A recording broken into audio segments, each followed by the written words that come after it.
À quelques semaines du premier tour des élections municipales à Paris, cette question n'est surtout pas de pure forme. Combien de temps cette mascarade va-t-elle durer? Mais de quelle mascarade nous parle-t-il? Seriez-vous tenté de me rétorquer, un peu surpris par cette attaque inattendue? Pas d'impatience, je traduis comme dirait Audiard.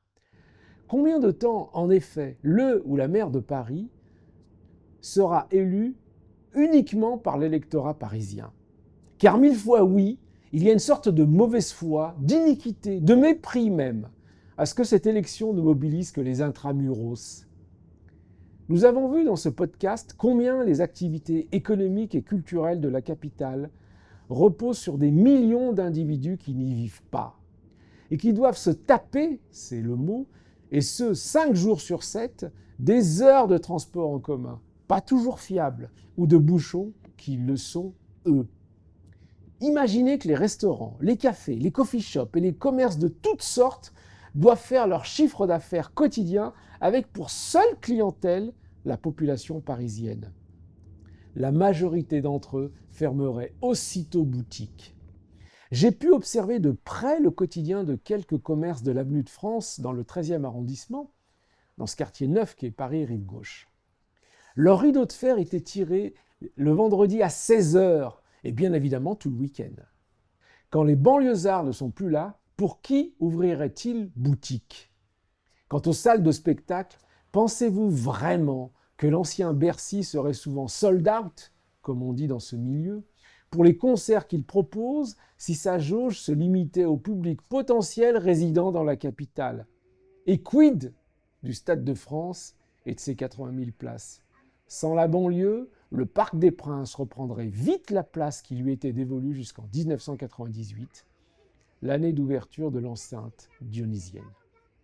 En vérité, les banlieusards, comme on aime les appeler en intramuros pour mieux les prendre de haut, auraient tous les droits de pester contre cet état des choses injuste. Je pense qu'ils doivent sûrement fonctionner au sentiment. Sinon, comment expliquer le fait qu'ils supportent chaque jour le centralisme parisien sans que cela ne les exaspère outre mesure? Quant aux paumés par leur exil forcé dans le Loiret, l'Oise ou l'Eure-et-Loir, nous les avons évoqués dans un podcast précédent, ils pourraient se l'avouer au périmètre de l'élection municipale, une haine irascible, mais il faut croire que la puissance aveuglante de l'astre parisien leur a fait perdre tout sens de rébellion. Il n'empêche, la carte électorale des municipales à Paris doit tenir compte de l'opinion politique de toutes ces personnes. Avec l'élargissement du corps électoral aux habitants du Grand Paris, c'est à n'en pas douter l'orientation idéologique de la capitale qui changerait. Il en serait alors fini de la prospérité du Paris des riches et des grands bourgeois. Fini également du lobby dans l'ombre des promoteurs et des investisseurs financiers pour faire vivre leurs petites affaires. Fini enfin d'un Paris qui met systématiquement en valeur ses qualités néolibérales qui font le bonheur des commerces de bouche, du luxe et les jouissances altières du consumérisme.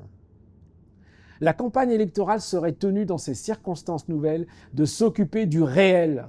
Le logement social, les équipements publics, la vie associative, la planification écologique, les rythmes scolaires, la pratique sportive, etc., etc.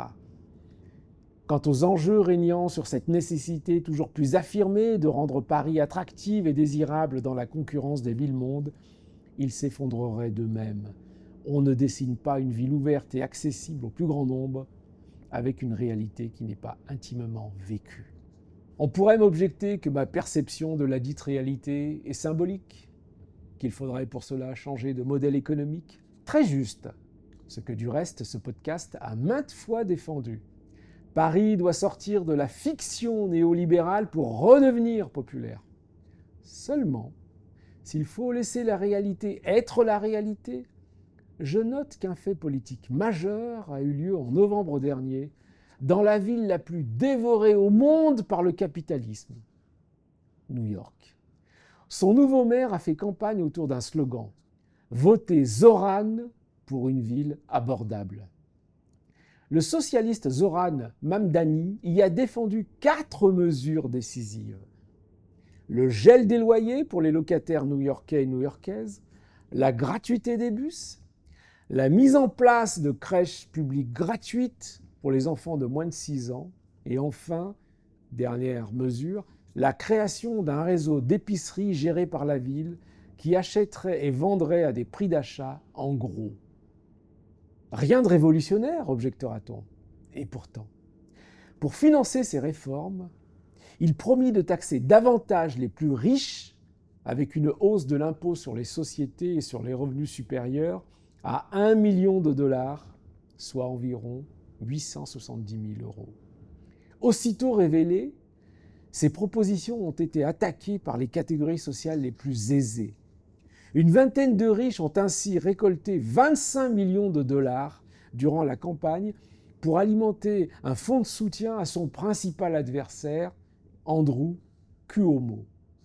Quant à la gouverneure de l'État de New York, Kathy Hochul, issue pourtant du Parti démocrate, comme Mamdani, elle s'opposa vivement à ces hausses d'impôts au nom, vous l'aurez deviné, de l'attractivité de l'État de New York.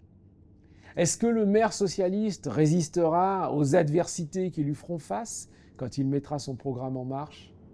Je n'en sais strictement rien. Pour l'heure, à mon sens, le plus important est le message que cette élection a lancé aux plus pessimistes d'entre nous.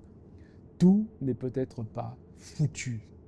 Les villes-mondes et leurs modèles d'organisation antidémocratique et antisociale peuvent être renversés. Ça n'est pas rien après plusieurs décennies d'offensives capitalistes. Pendant ce temps, ici, à Paris, la campagne des municipales ronronne sur des projets dépourvus de sens parce qu'ils font abstraction des milliers d'habitants du Grand Paris. Or, il faut le répéter, l'expérience de la réalité vécue exige un autre cadre électoral. Le peuple y gagnerait enfin de nouveaux droits quand les plus riches et les grands bourgeois perdront une petite partie de leurs privilèges. Alors, Paris sera peut-être une fête. Tentant, non ?